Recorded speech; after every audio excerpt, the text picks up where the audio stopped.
speak frankly, would gladly resign if only the epithet Jew would be blotted out of the memory of man. We must seek our honor and our salvation not in self-deception. He sees Reform Judaism and all of its variations as self-deception, delusion.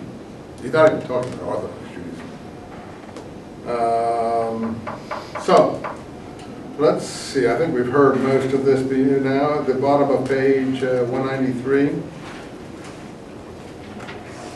The most important of these results is the constantly growing conviction that we are nowhere at home, and we finally must have a home, if not a country, of our own. Now that's interesting, because when the British come to proclaim the Balfour Declaration, and I'll stop in a moment and have a break.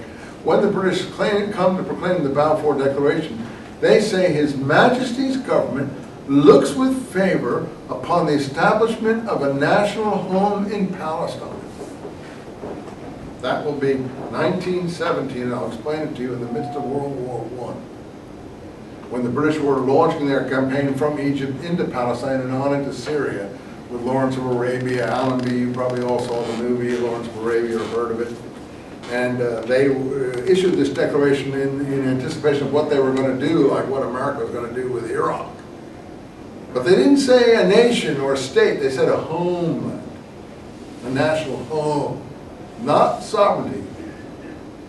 But you see, we'll see Chaim Weizmann was the leader of most of the Jews at that time in England. He became very famous. We'll talk about him as the first president of Israel 20 years later and so on and so forth, but not before the Holocaust had occurred. But I submit to you, from what we read of Herzl, Herzl would have thrown the Balfour Declaration back in the face of the British. He wouldn't have accepted it. Because what we'll see in Herzl's work is the Jews must have clear title.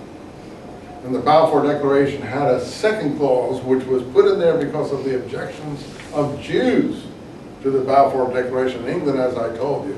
It being clearly understood that nothing be done to upset the national existence or blah, blah, blah of the peoples in the land or, or here in England or something. I don't know the actual caveat there. But it took back with the second hand what it had given with the first and created all the problems we now see in Palestine, Israel, to the very day.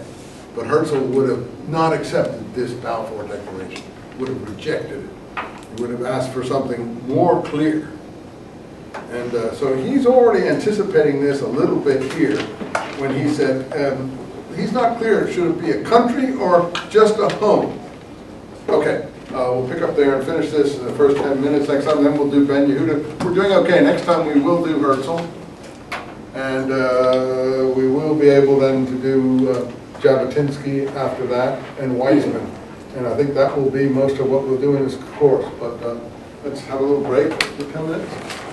I don't need it, but you guys should have it. I could go on.